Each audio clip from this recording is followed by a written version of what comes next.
All right. Just trying to position everything so I can still see the chat, but y'all don't see the chat? Okay. Can everyone hear me okay?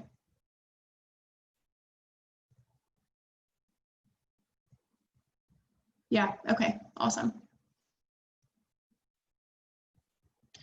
And especially since I only have one screen, if you do have a direct question throughout this presentation, it is preferred that you just unmute yourself and ask, because I do have the chat and people's videos on top of the presentation. So I'm not always going to have them shown at all times. All right, so I'm going to go ahead and get started.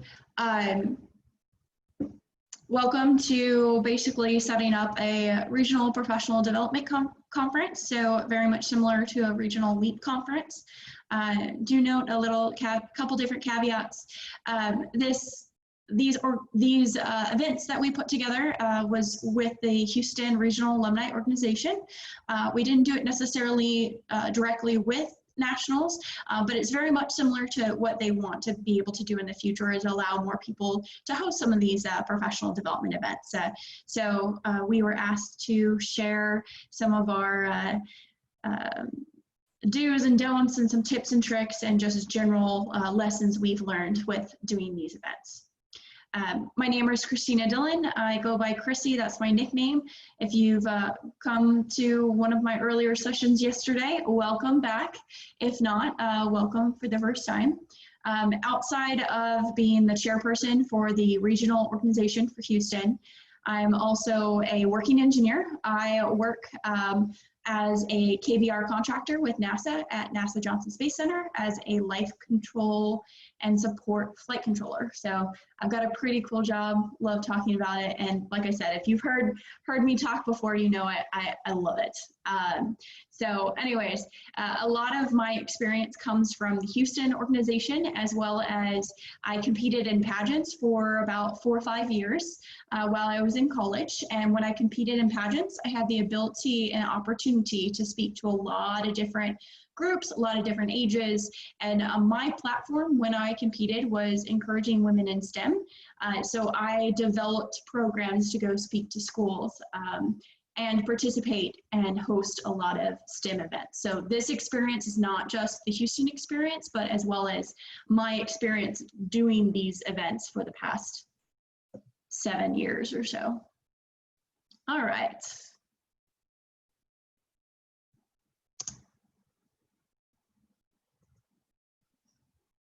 Maybe, there we go. I had to click a couple times. Okay, general outline. First going to talk about creating an agenda.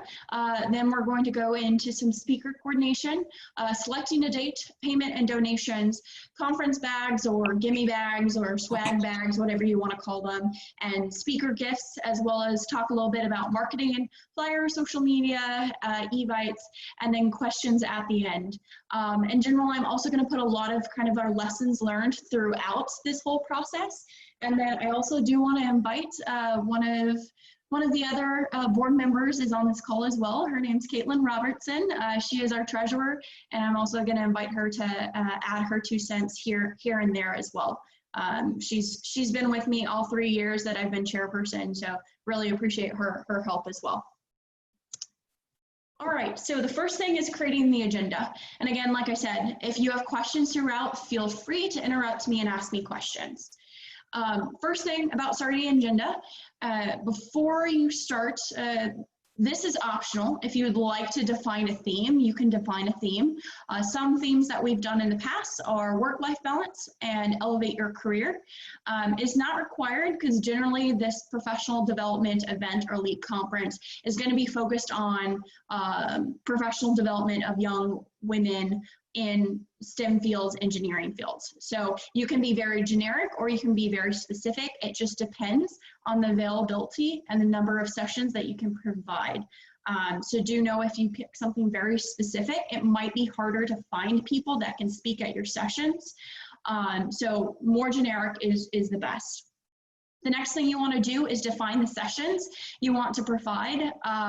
So in general, what I typically do and what our group typically does is that we decide certain things that we want to offer, certain types of events. And then you think of certain people that you already know that could help provide that session or speak on a panel.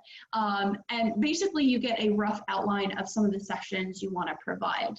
And I'll go into a little bit more details of how to provide good sessions. And I know I did get a question about making valuable sessions, so I'll address that as well. Make sure you do your research, be creative and think out of the box. So for example, this past year, one of the topics we had was professional dress for women, professional women. It was basically the do's and don'ts of how to dress like a professional woman. And it wasn't from a necessarily quote unquote professional woman. I actually had contacts through my pageant experience with one of my sponsors who was a winner of Project Runway. Her name's Chloe Dow. She's also a Houston local designer. And I asked her if she wanted to basically give us the latest, greatest of the fashion trends for young professionals, because she dresses a ton of Houston professional women. She has a huge client list. So it was kind of cool because it was someone that wasn't in the STEM fields, but she came in, she brought some clothes, she brought a pop-up shop, and she walked through kind of the newest trends and some do's and don'ts for dressing like a professional. So that was really cool. And then in addition, we had a local STEM and fashion blogger that gave her side of the do's and don'ts. So be creative, think out of the box. The next thing before you actually create the agenda is start to use topics you're interested in, your board's interested in, as like a good way to gauge, okay, what are some things I wish I knew? What are some certain topics that I don't know about that I want to know about? That's a great way to start. And then do the same thing with the board, because each person that you have on your board is going to have some really cool like things that they know a lot about or things that they want to know more about. So that's a great resource to start. Another option that you can do is poll your membership. So you can ask them through emails, you can ask them personally. So a couple different times we've reached out to specific people saying like, you went to our conference this last year, what did you like, what did you not like? Do you have any ideas for future events? And if you're just starting out, you can just ask other sisters. What's something that you'd love to see at an event?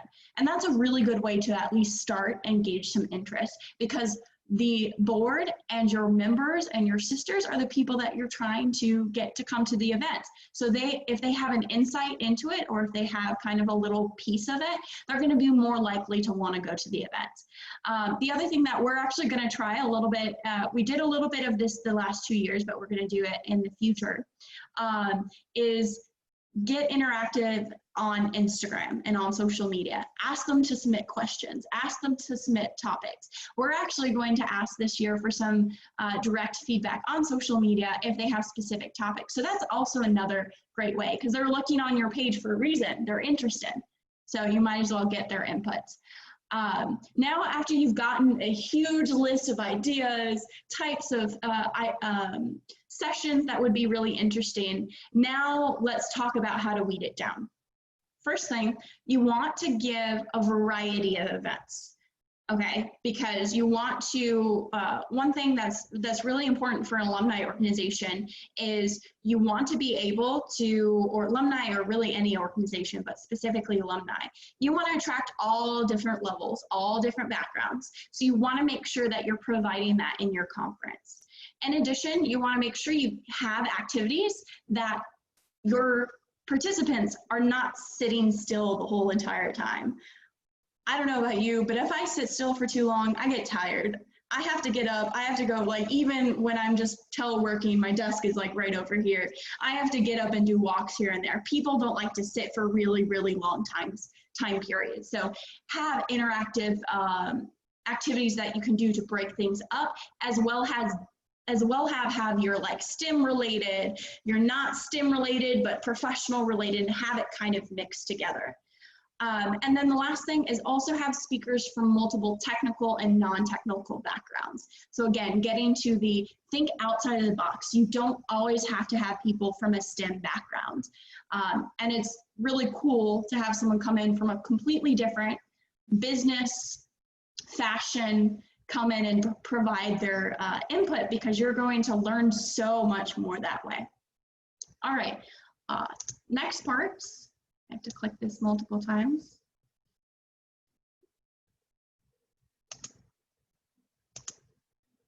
All right, I think it went, there we go. All right, so actually getting down to the details. So you've decided what kind of events you want to do. You have a general theme, if you have a theme. Now let's talk specifics. So generally, the last 2 years when we've been doing it, we did a 2-hour event and a 3-hour event. I definitely suggest when you're starting out, don't do a full day event. Don't do a couple days of events. That takes a lot of money and a lot of time to do.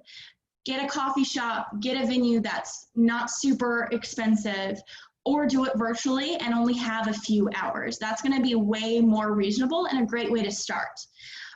So what we always like to do is, people don't always show up on time. You've got the few people that always show up on time and you love them because they're always there and you support them, but not everyone comes in at the same time, especially in the morning.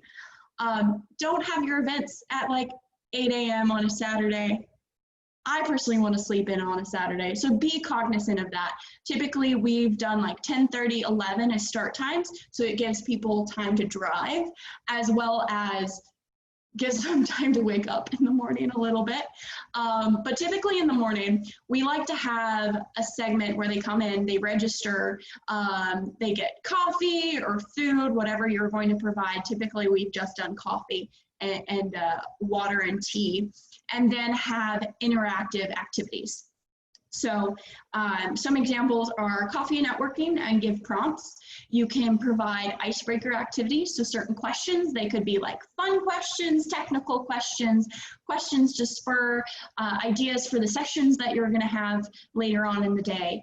You can also provide worksheets. So we've typically done elevator pitch walkthroughs. So I don't know if y'all have done my session previously, but we like to take the elevator pitch to a lot of our conferences, mock interview questions, talking topics, interactive bingo, typical, like, give them something to do, because it's so awkward when you haven't met someone and you're just standing there and everyone's drinking their coffee. Give them something to do. You are helping them create a network there. Yeah? Okay.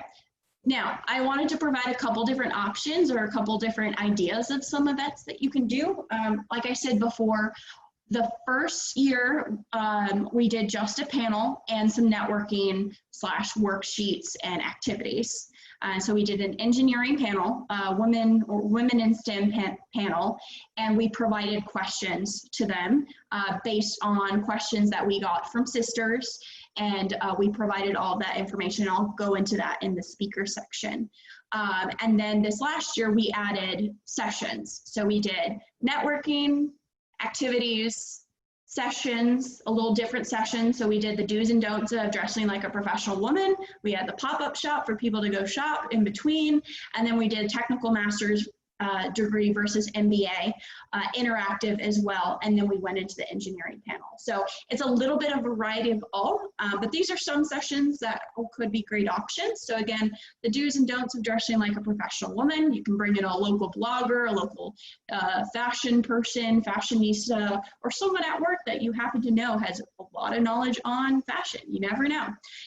Technical master's degree versus MBA. You can do anything in education, maybe academic coaching, how to apply certain skills in a certain way, your personality, how does that apply to your work, that kind of stuff. Balancing motherhood with a professional career. That's also very important, because I know from my perspective, being a young professional, I'm definitely interested to see how people balance their family with a professional career. So that's bringing in another audience. And then professional women in STEM panel is always a wonderful option to do. All right, I'm going to break real quick here and see if Caitlin has any additional input and if anyone has questions. One thing I'd like to say is when you're doing the whole like networking in the beginning, making sure your board is talking to people, because even though you can put out the icebreakers and stuff, we've had times where like there'll be a table full of icebreaker questions and everyone is just sitting there silently. So one of us on the board will normally just come and be like, "Hi, I don't know you," and just start talking, because it lets other people know that it's really uncomfortable for other people, and just making sure that like your board is kind of initiating things if nothing's happening. Very good point. All right, open for questions. Does anyone have questions?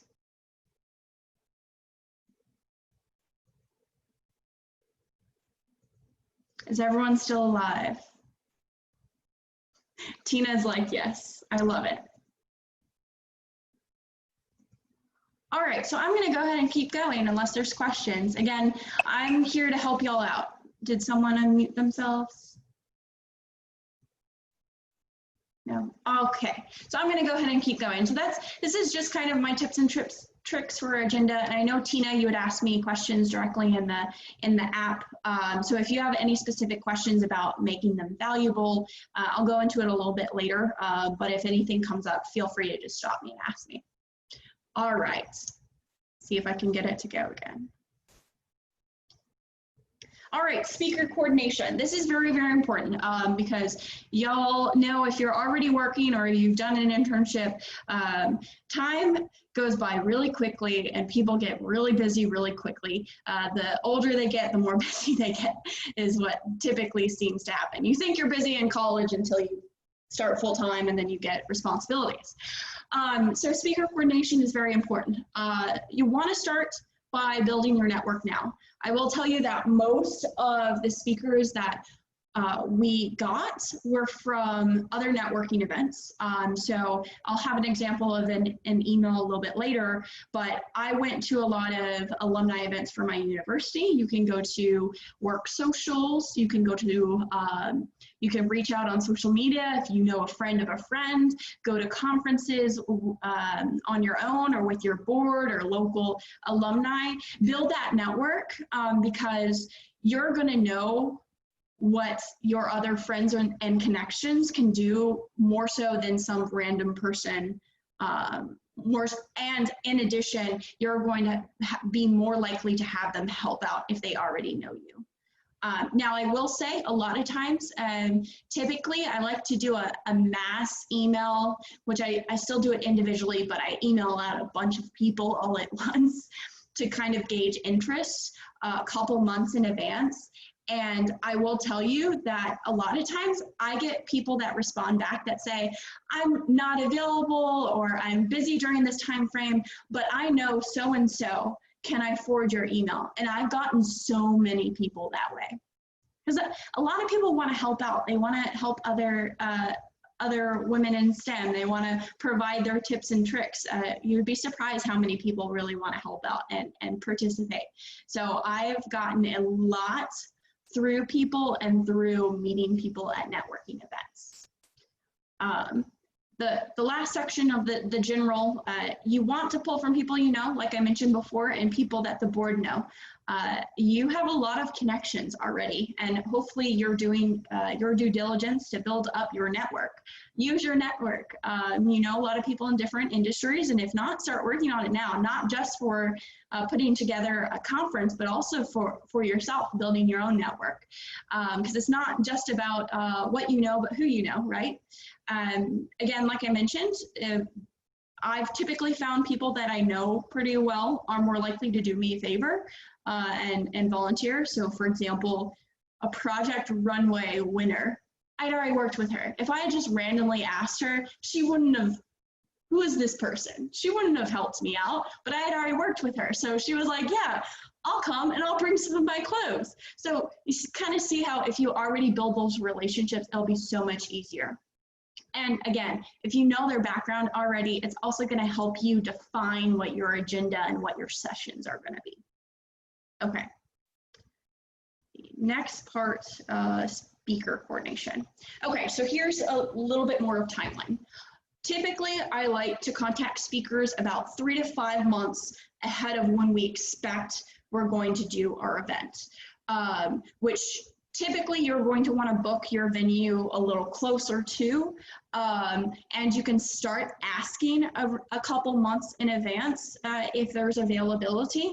But really, you just kind of want to gauge interest and see when people are available. I've done both ways, where you've done it only like a month or 2 months in advance, and then I had so many people interested and only a few people were actually available.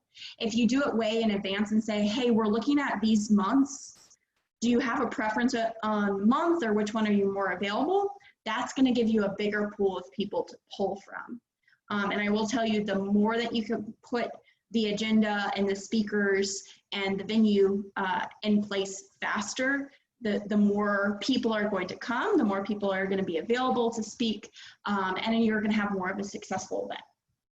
Okay, so when you email the board, you want to make sure you're giving them a reasonable deadline to accept or decline. So typically about 2 weeks. Now, I'm not saying 2 weeks before the event, I'm saying give them a 2-week time frame, so then now you can start setting up the agenda for sure, and sending out teaser emails and posts on, oh, we've got so-and-so. So give them a reasonable time to accept or decline.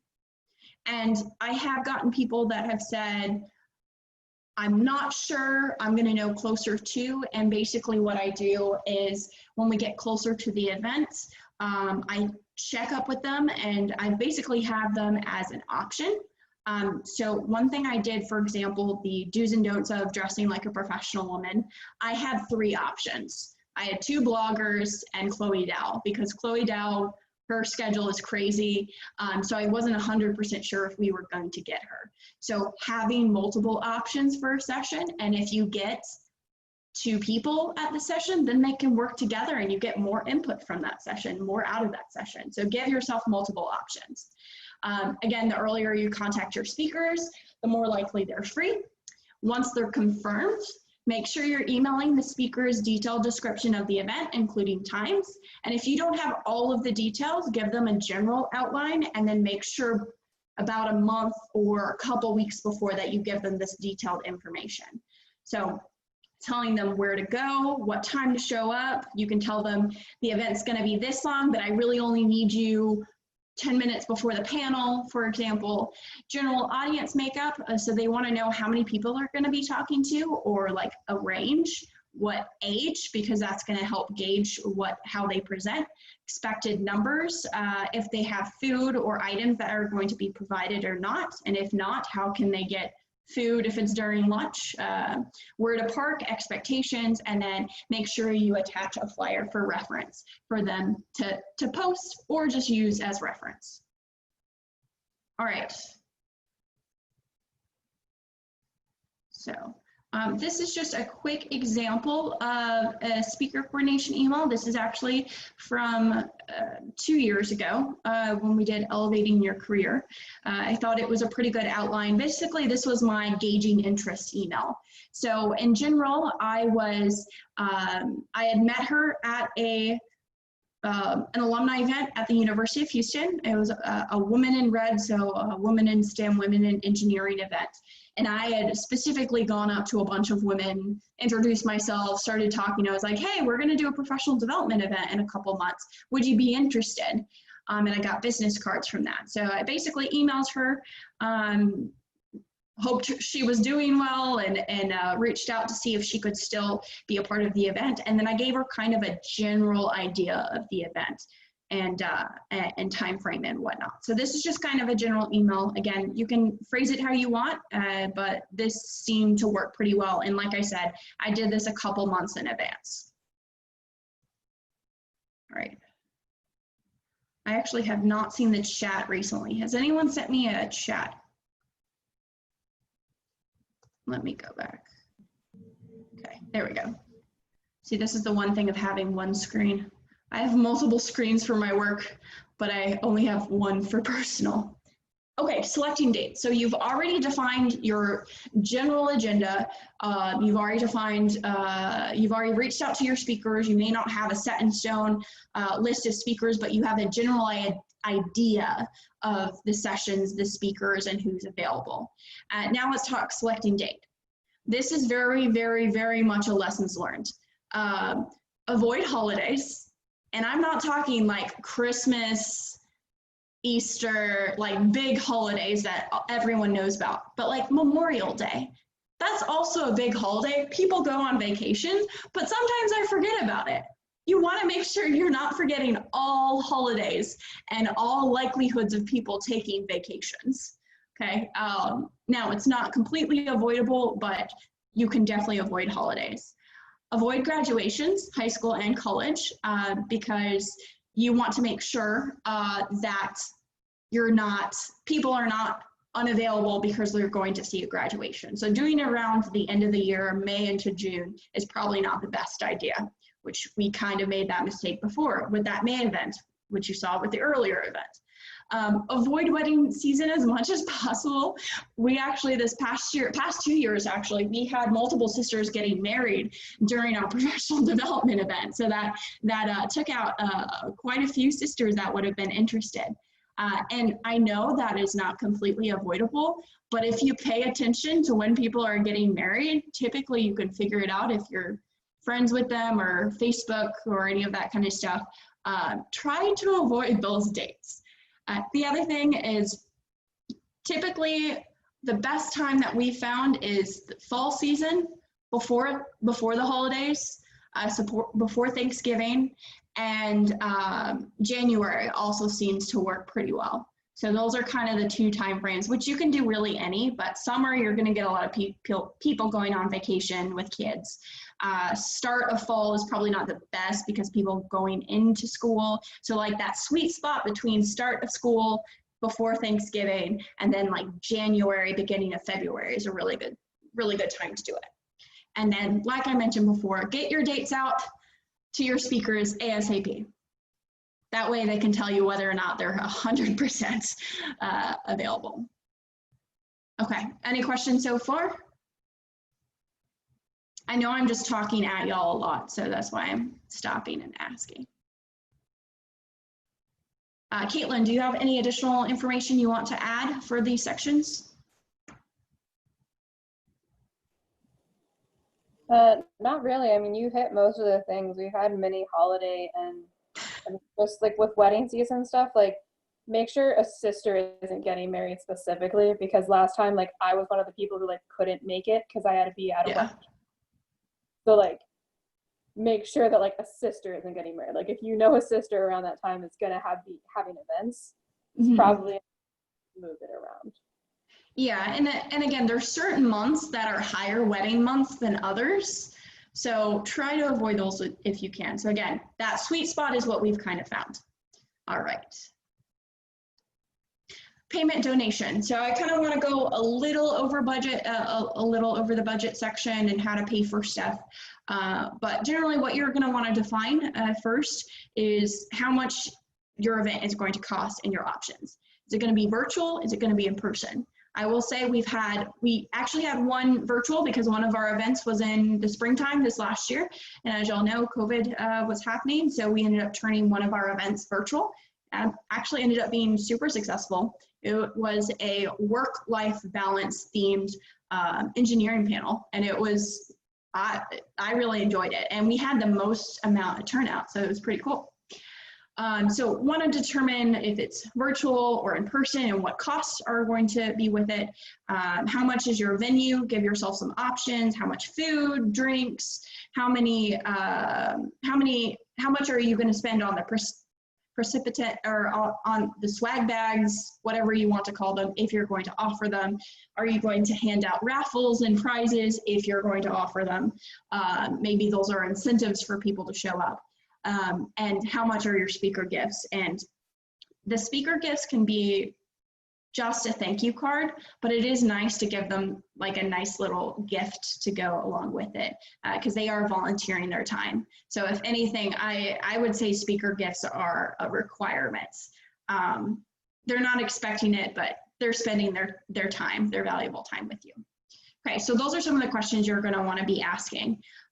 Then from there, you want to set your budget. So basically, what is your total cost? So looking at the venue, food, drinks, any bags, any gifts, the overall cost of it, the expected number of participants that you will expect, and I will tell you, budget for a lower amount because you always have big goals and you think you're going to get 20 or 40 people at an event. I don't think we ever budgeted for 40 people at an event because, you know, alumni, typically you get between 5 to 12 people at events.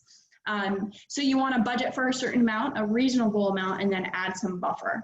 And then the last thing is, how are you going to pay for the conference? So are you going to ask for donations instead of payment? Is it feasible with the cost of the conference? Can you get company sponsors or individual sponsors? I will say this past couple of years, a lot of our conference has been very much out of the board's budget, out of our personal money, because we were very passionate about putting these events together, and we know just starting off that we wanted to entice people to come in.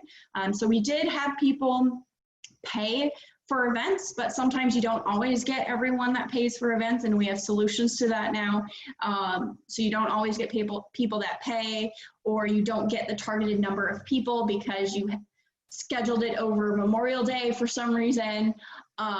So that's something that is a challenge. So do know when you're first starting off that budget is probably going to come a little bit out of your pocket. So you want to be willing and understand how much that total budget is and how much you're willing to put into it, or do a lot of work on fundraisers and company sponsors if you're not willing to put money into it.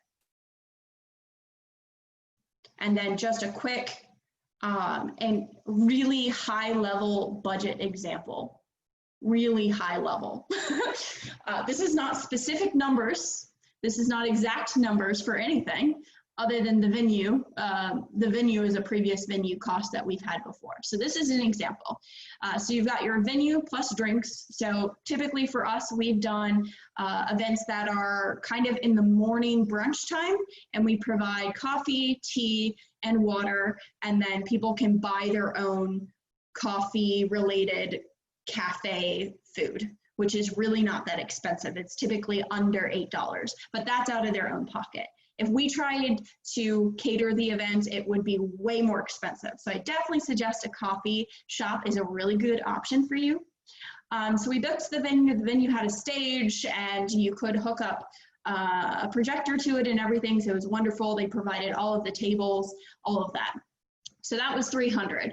An example gimme bag, you can put notebooks. This is kind of some things we've done in the past. Small notebooks, pens, pencils. That's what they're going to be using the day of if they forget a pencil, pen, or a pad of paper, which I wouldn't suggest they would, but you already have it. Highlighters, some examples are coffee cups, bags.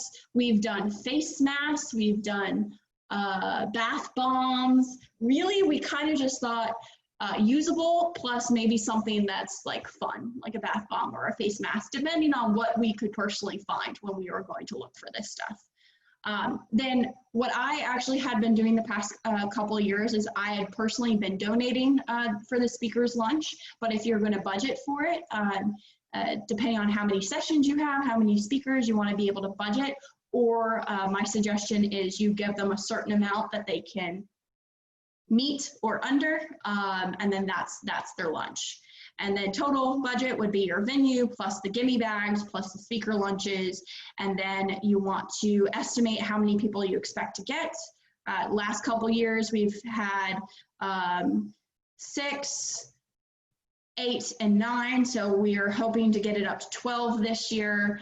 So with 30, that's around 360, and again, add a little bit of buffer if you can. And again, like I said, this is not including individual donations and company sponsors whatsoever. So again, this is very, very big picture. Caitlin, did you have anything in particular you wanted to add on the money part of it? This is my bread and butter. This is your favorite part, our treasurer. I'm going to go back to that. Well, with paying for anything, like with the gimme bags and the speaker bags and all of that, one thing I've always told people as being the treasurer is that when they're budgeting for it, find not the cheapest option, but the second cheapest option, because you never know with fluctuations of prices. So to make sure that when you're looking for things, like always kind of try and find something that when you're budgeting for it, and also always budget for it, and don't just say, I think it'll be $20. Like actually time and pull out the money that you think it'll take. Because if you just say you think it's going to be $20 and then you get down to when you actually have to create something, then you're like, oh, it's $20 per person now for the thing I planned for. Yeah. And then that costs exponentially. Also, Dollar Tree and Amazon bulk are your best friends. Agreed. Always use things the next year as long as they're not something that will go bad. So like the coffee mugs done in the past have been Dollar Tree, about 30 of them. Oh yeah. We'll use them Or later. like a calendar or something like that. You don't want last year's calendar. Yeah. So things like that, or just like make sure that you're pulling the right things. And then with like speaker bags, we've done speaker bags where I think what I put in them was like, I went and bought like really nice but cheap soap at Whole Foods that are like $2 a bar, which is, but I think we even got a comment from one of the speakers where they're like, oh my God, where did you get this? This is amazing. And I was like, I legit went to Whole Foods and just pulled up a bunch of soap that were on sale. Yeah, So like, I got an email the day after conference and she was like, where did y'all get this soap? It's really nice. It's like, I'm glad you like this soap. So like buy stuff that's like kind of, it doesn't have to be like specialized or anything, but if you find local goods that are on the cheaper side, that also to speaker gifts, I wouldn't say that for like grab bags for like participants, but for speaker gifts, it shows a little bit more like you thought about it, even if you just like ran by a place real quick. Yeah. Thank you. All right. All right, so just a couple other ideas for your speaker bags / conference bags. So in general for speaker gifts, like I mentioned, we kind of talked it already. You want to make sure you have a thank you note in there and not, and try to put their name in it and specifically their session, like really specialize it and customize it to that speaker, because then it looks like you really cared about giving them a thank you, which we do. You want them to come back and help out in another year. So think it as an opportunity to bring them back. And then again, some of the items that Caitlin mentioned, just finding stuff that's a little above and beyond, but not crazy.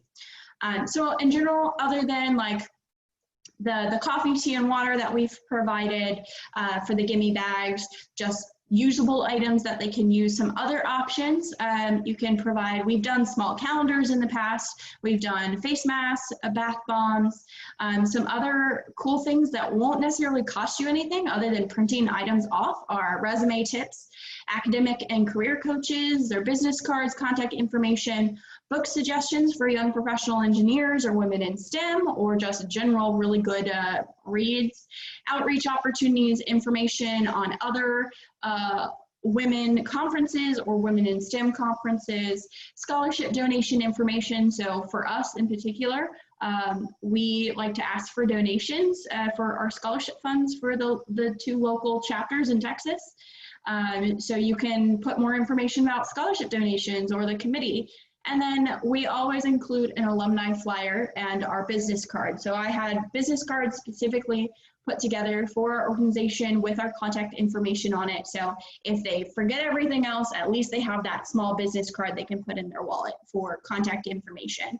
And then we always put together an alumni flyer every single year that has general events, timing, membership information, contact information, that kind of stuff. So we like to put that in there. All right. And again, this is, some ideas on the conference bag and speaker gifts. These were almost exactly the cups that we have used. They're just cute, and people were actually using it for the coffee the day of, so it worked out. All right, let's talk marketing. So flyers and social media. I actually had a ton of training in pageants on the social media aspect of it, because you're creating a personal platform and you're branding yourself so that people understand who you are, what you stand for, and you're portraying what you want to portray on social media. So ton of experience here. This is one of the examples. This is actually the virtual event that we did this year. Actually, going backwards accidentally. So this is the event that we did last year or this past spring that was virtual. So this is an example of a flyer. You want to make sure your flyers are colorful with pictures, text, or clip art that's related to the event to attract interest. And again, black and white is not that exciting. Use colors, but use colors that people can actually read and they're not squinting to read. So it's a little bit of balance of both. And what I mean by flyers, it's all electronic. I'm not saying print these flyers out and pass them around necessarily, unless you're doing a LEAP conference at your university and you can post things. Use professional software or a professional program to put it together. This flyer was put together with Canva. I actually really like it because for the most part, it's free. You do have to buy some images, but it makes it look very professional. So the more professional, the more people are going to take you seriously and think this is a good event to go to.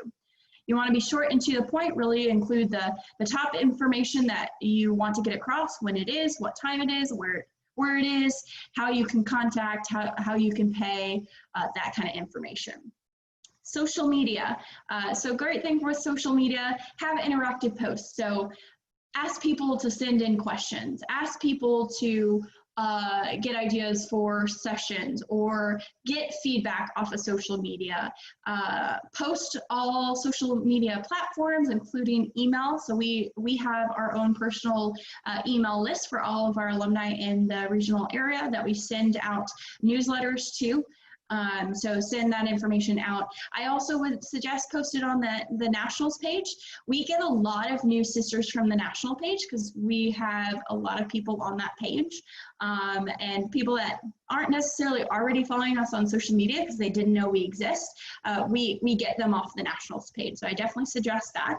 And then send out teaser posts. So we have a Project Runway person that's coming to talk. We have a ex-astronaut coming in to talk on XYZ. Do some teaser posts, get them interested, and start getting that interest a couple months in advance. So they know it's coming and it's not like, oh, I'm not available. I already planned something that time frame. So generally try to do teaser posts about couple of months ahead of time.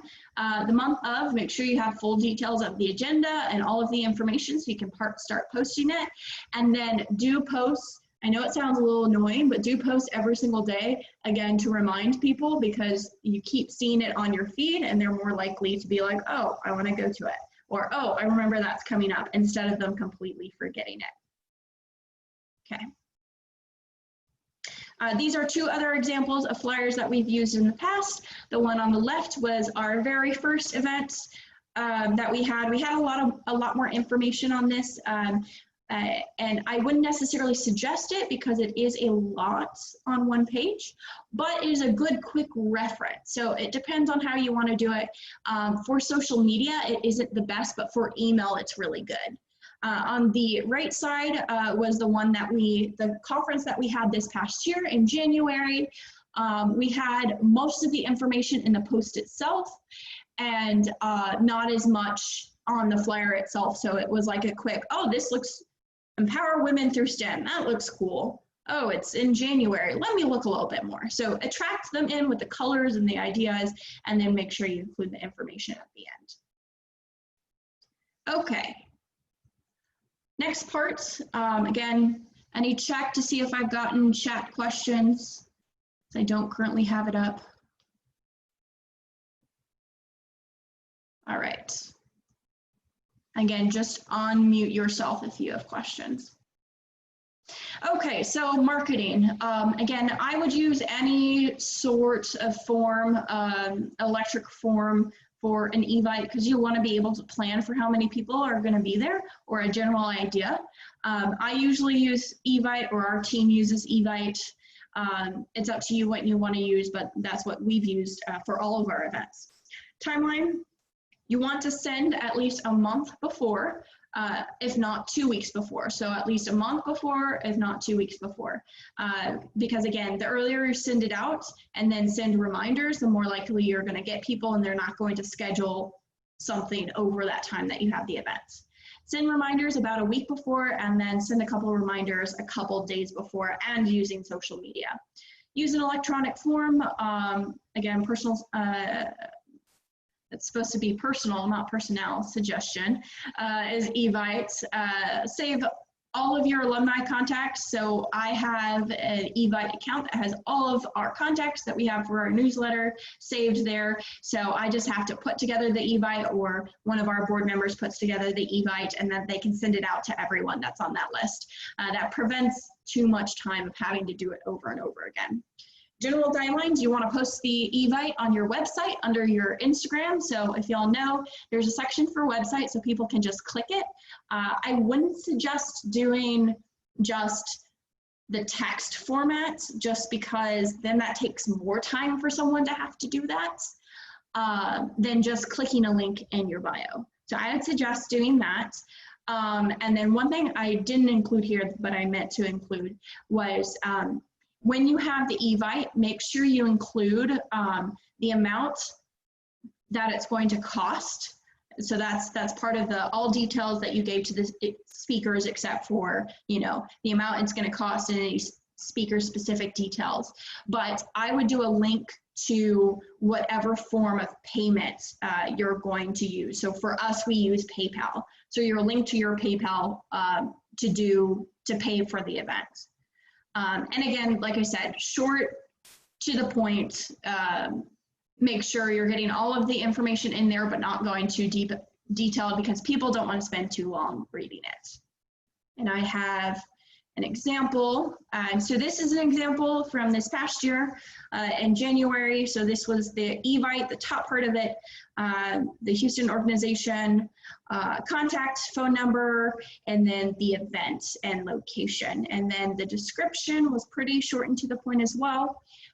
So come and support. We had information about how to pay with the PayPal email, and how much it was per person, and then what do I get? So you get a professional Women in STEM Q&A panel, you get breakout sessions, coffee and networking social, conference grab bag, raffle prizes, and the Chloe Dow clothing pop-up shop. So a lot of really cool things. So you want to promote it as, you don't want to miss this event. This is a wonderful event. If you don't show up, you're going to miss on whatever great information or new breaking information that you have. So short, to the point. Okay, next section. Questions. Okay, so before I jump into questions, generally kind of an overview of the event. Like I mentioned before, don't start too big. You want to start smaller. You want to do an hour event or 2-hour event. Do it at a coffee shop. The best way that I would say to start is start with an engineering panel. Because an engineering panel, you get who you get. So you ask a bunch of people, throw out that information a couple months in advance. And then, you know, sometimes people have emergencies last minute that they can't show up, but then you're not necessarily depending on that person for a session. It's just a bunch of people on a panel, and then you have a set number of questions. What I have done with questions, normally I ask for suggestions on questions on social media, and I just do one of those questions on the story, have people submit questions, I have the board submit questions, I ask people for questions, and then the day to 3 days before the event, if you're going to do a panel, is when I would send the questions to the panelists so they have the time to review it. Almost every single panel I've either been on or hosted, they like their questions beforehand so that they can review it and kind of get an idea of what they want to say. So make sure you're sending those questions beforehand. And general questions, if you have a theme to it, you stick to those themes. So like work-life balance, you know, how do you balance having a family and super busy at work? How do you make sure you make time for yourself, or related to your job? So how do you ask for promotion? What are your tips and tricks for staying ahead of the newest, latest technology, that kind of stuff. So those are some great options. But overall, like I said, start small, ask people you know, and then it's going to grow over the next couple of years if you keep trying it. And just getting a few people is still successful. So don't feel bad if you only get a few people the first year. Take some of our lessons learned, and hopefully you'll have a super successful first year based on our experience. But anyone that shows up and participates, that's an opportunity to network, so that's a successful event. So I'm now going to open it up to if Caitlin has any additional information she wanted to add. Again, she's our current treasurer for our board. And then our contact information, either my personal email or the organization's email is on there. And if you ever want to ask if you want the treasurer's email, it's actually right here. Phi Sigma Rho Houston Treasurer, and that is Caitlin's as treasurer, if you ever want to ask her specific questions. All right, Caitlin, floor is yours. Only thing I would say is with payment on things, the past couple of years, we've always put down things where it says like how it is on this email, where we just like write the place that we want them to go to in PayPal. But if you have a business account for the organization, you can create a paypal.me, and I think you can do it on a personal PayPal as well. But like having something where it's a one click, they immediately go into something is a lot easier and more likely that someone's going to click on it. And like right now, we're also developing a website so that when we have these events, that they can just directly to our website, see everything, pull it down, kind of thing. So like giving them an only like one place or two places they have to click, because the more someone has to go around and click to find information, the less likely they're going to do it. Thank you. And like I said, Caitlin's been with me for the past, this is now our third year going together. I love all of the work that she does, and I greatly appreciate her. So she's been a critical part of our organization. All right, any open floor, go for it. Unmute. I now have the chat in front of me, so I can see some of the comments. But any specific questions for what we went over today?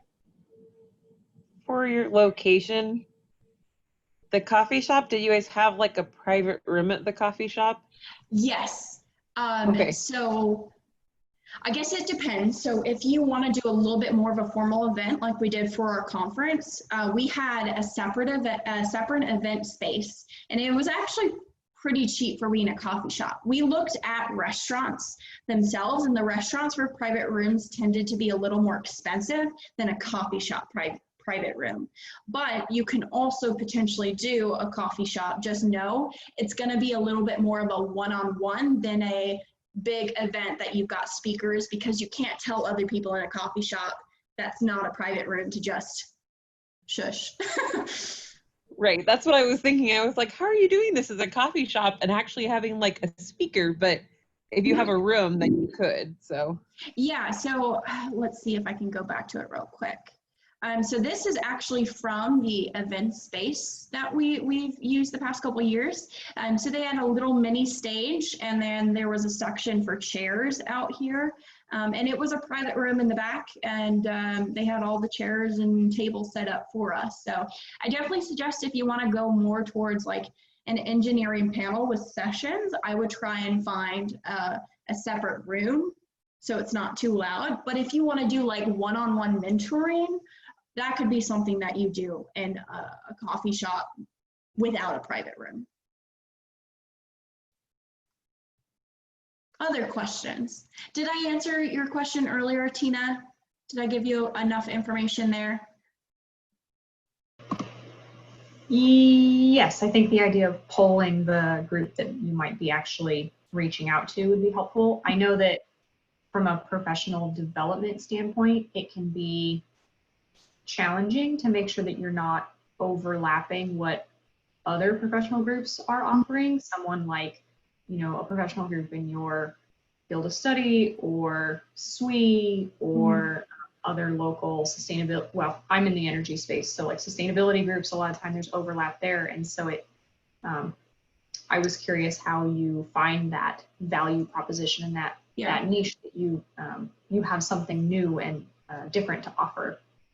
Yeah, so I definitely think one great thing to include, like I mentioned before, is the engineering panel, because you're always going to get different opinions every single time. You're going to get different pieces of advice. But I do know a lot of organizations do professional panels. So I would challenge you to think outside of the box. So again, I keep going back to the Chloe Dow thing, but that was a contact that I had, that she had a topic that related to women in a professional field, not necessarily women in STEM, but it was something that still related to working in a professional field. And it was something different that I hadn't seen before. So think outside of the box when you're trying to put together these topics. But you can still have some of the technical ones that are offered in others, but having that outside cool factor that's a little bit different will add to the willingness and the intrigue of the event.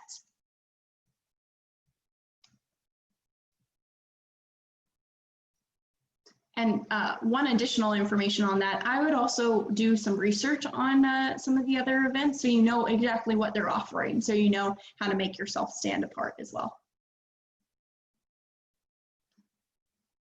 All right, other questions? We've got about 5 more minutes.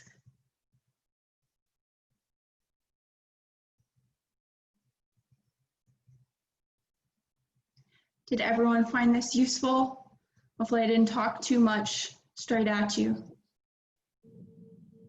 No, this is super helpful. Did you invite the collegiate members of the chapters as well as the alum? For the event itself? Yes. Yeah. Yes, we did. And what we have started to do is we have actually decided to start inviting the about to graduate girls to our alumni events, so they start getting that interest and start building those relationships with the local alumni. And even if they end up leaving, it's fine, because then they still get some of the cool events that we do. But yes, we always send out the invite to the U of H chapter, as well as now the A&M chapter. Yeah, and I definitely agree. I would love to have more regional conferences. So definitely use this information as a resource for your group. And it's actually much easier than you think. You think it's kind of daunting, but really, you just have to have some really cool ideas and some connections with friends that you already know. You don't have to go above and beyond and pick some random person you've never talked to. You know a lot of really cool people already, or they know really cool people. So use your resources, find a venue space, and do an hour or two of just some networking activities and a professional panel. And that's a great way to start. Yeah, and I've gotten questions in the past, and when I try to write it in an email, I think it scares people away. So like being able to share this deck, I think is going to be helpful, because it really lines it out step by step, and maybe it's not so scary like a giant email that I've sent in the past. Oh yeah.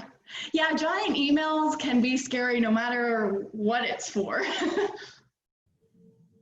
Yeah, I totally agree, Kathleen. There's a lot of people that are like, I would love to do it, but I don't even know where to start. And if you're able to give them this and say, well, this is kind of the groundwork, and some people that have done it in the past, would you still be interested in doing it? Yeah. Yeah, exactly. Yep. And like you said, this is only our 3rd year doing these events, so we're still learning. There's still things that we're gonna learn and develop as we try and get these events a little bit bigger. So once we can host a little bit bigger events, I'm sure we can also bring additional tips and tricks from that as well. So I would definitely offer to the rest of the groups, if you decide to start putting together your own LEAP or regional conference, feel free to reach out to us. Like I said, all of our contact information, either myself or the main Houston alumni email, feel free to reach out and we can help support. Like I said, this is something I'm super passionate about, not just with my organization, just like something that I love to do. So I come up with some really, really cool ideas. So if you get stuck, just let me know, and I can kind of figure something out and help you out. Awesome. So that is all I had.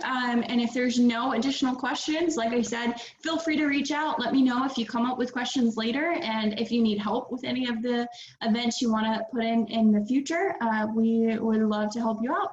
And thank you so much for Caitlin for helping out and putting her input in today, as well as everyone else for being here today. Thanks.